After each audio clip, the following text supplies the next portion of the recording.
psicoterapeuta y especialista en trauma Deb Dana presentó en la Librería Libre de Barcelona su libro La teoría polivagal en terapia, cómo unirse al ritmo de la regulación, publicado por la Editorial Eleftheria.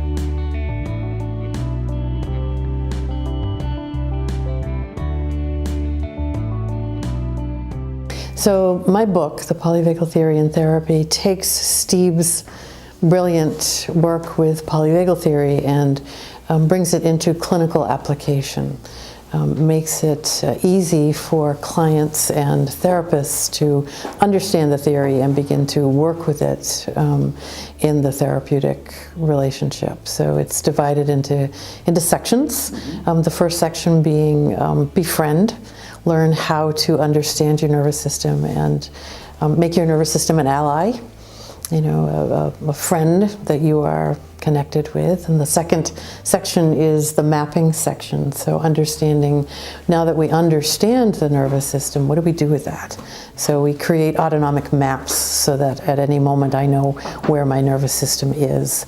And then the third section is the shaping the system. So how do we tune and tone, how do we reshape our nervous system so that it helps us be more in connection with others and live a positive life of well-being.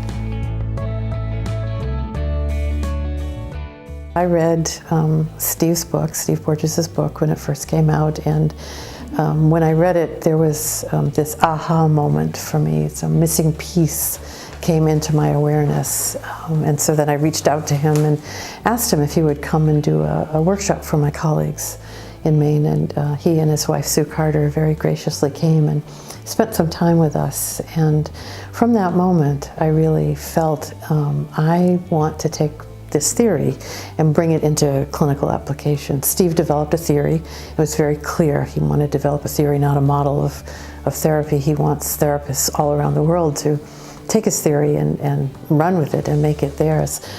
So my way, even though I love my way and I keep creating with it, my invitation is also to dive in, understand the theory, use my maps and my practices, and create your own.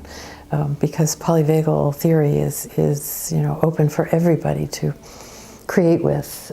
Steve is a brilliant researcher and scientist, and also a very humble human being, and that combination is very special in the world. Therapists, when they understand polyvagal theory, there's sort of a two-part process here. One is it's really important for therapists to understand their own nervous system, because at all times their nervous system is sending cues to their client.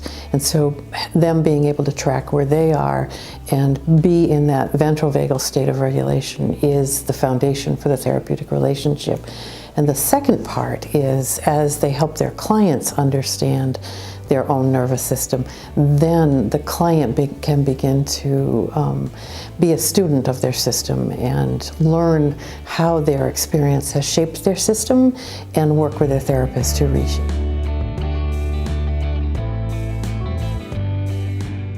If we think about trauma through the lens of the autonomic nervous system, trauma is an experience where the nervous system can't use regulation to manage. So the system gets dysregulated either into a fight or flight response or a collapse response, and can't recover back into safety and connection. And trauma happens through big experiences, big traumatic crisis experiences, but also through these small moments of disconnection and feeling unseen, unmet, unwelcome in the world. So for the nervous system, that is traumatic, because our nervous system is longing for connection with another nervous system. And when that doesn't happen, when that rupture happens and there isn't a repair that is made, that's traumatic. First, we have to be able to notice the rupture and to name it and to say, oh, something just happened, that we fell out of attunement. And just doing the notice and name is the beginning of the repair. And then the repair continues by my saying to you, I wonder what your nervous system needs in this moment to feel that I'm back here with you, that I'm connected. So the nervous system has three responses. We have this safe social connection where we can really reflect on a traumatic experience and make sense of it in some way, move on, move through. The second response is that fight or flight, that sympathetic nervous system mobilization response. And the third response for the nervous system is this dorsal vagal immobilization, collapse, disconnect response. And those are the three options available to us as humans to respond to any kind of an experience.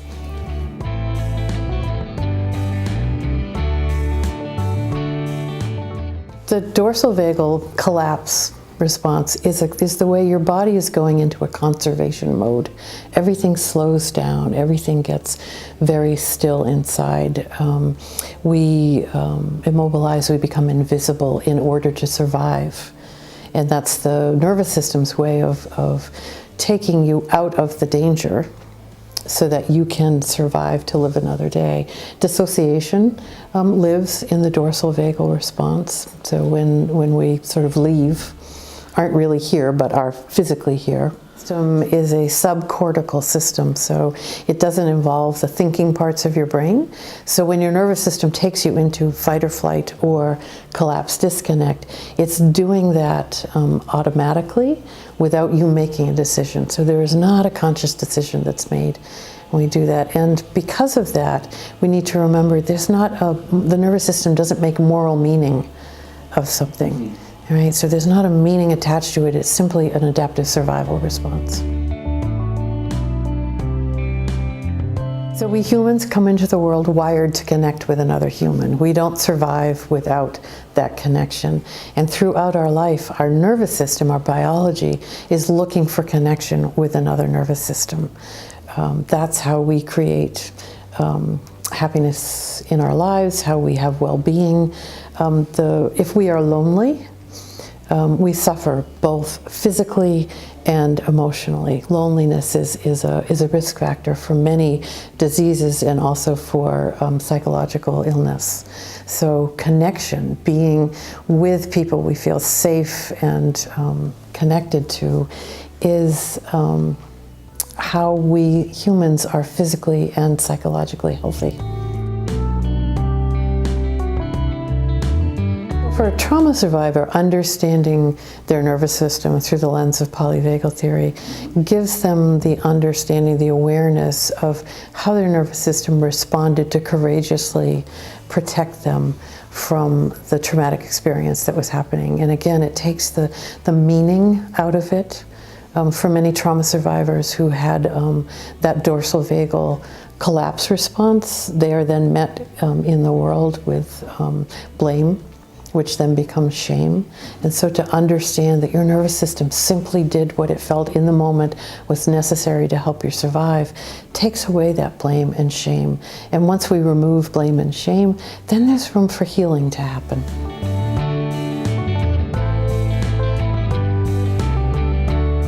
Polyvagal theory shows us that it is from a state of ventral vagal regulation that health, growth, and restoration are possible. It's in a ventral vagal state that we can have big ideas, that we see lots of options, that we're connected to our spirituality, that we are benevolent, that we see others as deserving of goodness. And only from this ventral vagal state. When we leave that state and move into either of the protective survival states, either sympathetic or dorsal, we lose the ability to be in connection with others. Our story gets very small, our focus gets small, and our only interest is survival. And so we lose that sense of common humanity and connection and a desire to build something good. So some simple ways of bringing more ventral vagal energy into your system. One of the ways I like best is sighing. We all sigh.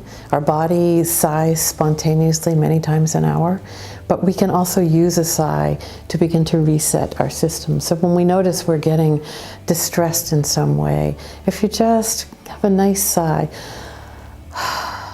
you'll you'll notice your biology begins to regulate just a bit. It gives you just a moment to maybe remember, oh, I don't have to go down this road of sympathetic or dorsal. I might be able to do something different. Is that we humans, our autonomic nervous system inherently is trying to reach ventral all the time and be in ventral. That's the state of regulation, of homeostasis, of health, growth, and restoration, and that we humans are trying to reach that state. Experience gets in the way. Therapy is about helping to move those barriers to ventral out of the way, but I really do believe that given the choice, the nervous system is longing to reach ventral. So those barriers are both our response to an experience, the environments we live in. So there are external and internal barriers that are created, the relationships we're in, the actual places we live, our socioeconomic status, our health, all of those impact the nervous system. So when we're in a sympathetic nervous system state of fight or flight, when we're fighting for something we believe in, but when we're doing it from a sympathetic state, we're doing it from a state of fear. We have felt danger and we're responding, we're reacting from a state of fear. And so we are less able to have options for thoughts. We're less able to be creative in the way we attempt to reach the goal we've set. If we do the same from ventral vagal, if we're fighting for something we're passionate about from ventral vagal, we're then doing it in a way that feels safe to other people and invites them to join us in that connection, rather than feeling that they're being attacked or we're an adversary. So the autonomic nervous system is a system of relationship, and it is shaped by our experience. And so how we're met when we first come into the world, or even how we're held in the womb before we come into the world, begin to create patterns in our nervous system. And I like to call those patterns of connection or patterns of protection. So patterns of connection really come from that ventral vagal state, and it allows me to move through the world looking for cues of safety and seeing goodness in others and feeling as though I'm safe in the world and the world's a safe place. Patterns of protection, on the other hand, come from either sympathetic or dorsal vagal states of survival, where I'm moving through the world from a state of feeling I'm in danger and I need to protect myself. And I either protect through fight, flight, or through becoming invisible and disappearing.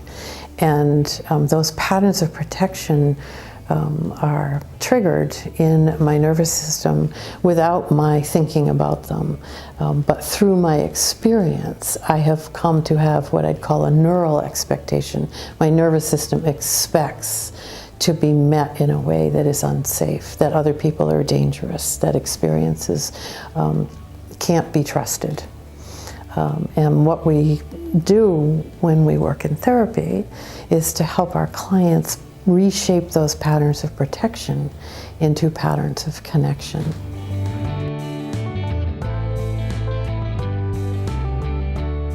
Polyvagal theory, in the ways that it outlines the nervous system and the three states that we move in and out of in a predictable manner, gives us a roadmap to both understanding where I am in this moment, how to get out of it, to get back to ventral or stay in ventral, and how to reshape my system. So using the organizing principles of polyvagal theory, we understand what are the exercises that are going to shape my system more towards ventral vagal, and what are the ways I can challenge my protective responses in a way that's just right. If I bring too big a challenge, then I just deepen into the survival patterns, but if I bring the right degree of challenge, I begin to reshape more towards ventral. That issue of dysregulated nervous systems, we could look at it systemically, and we really want to help legal systems, school systems, medical systems understand the polyvagal system so that they can look at the person they're working with and see the state of the nervous system. In the medical world, we often look at somebody and say, that's a difficult patient, and we could change that to say, that's a dysregulated nervous system, which is a very different way of thinking about who I'm sitting across from. I think polyvagal is applicable across all areas of life because the nervous system is the common denominator in the human family. And so whether we are in business or medicine or teaching or therapy, we are working one nervous system to another nervous system. So I have just finished the draft of my next book, which is in response to people asking about the first one. This second book, Polyvagal Exercises for Therapists and Clients, offers therapists exercises they can give their clients to do between sessions so that they can keep the work of autonomic reshaping alive outside of the therapy hour. Mm-hmm. So the workshop in Sitges in May is a 5-day workshop that will help participants both know their own nervous system and begin to understand how they move through the world through the lens of polyvagal theory, and then apply that knowledge to their clinical practice. Mm-hmm.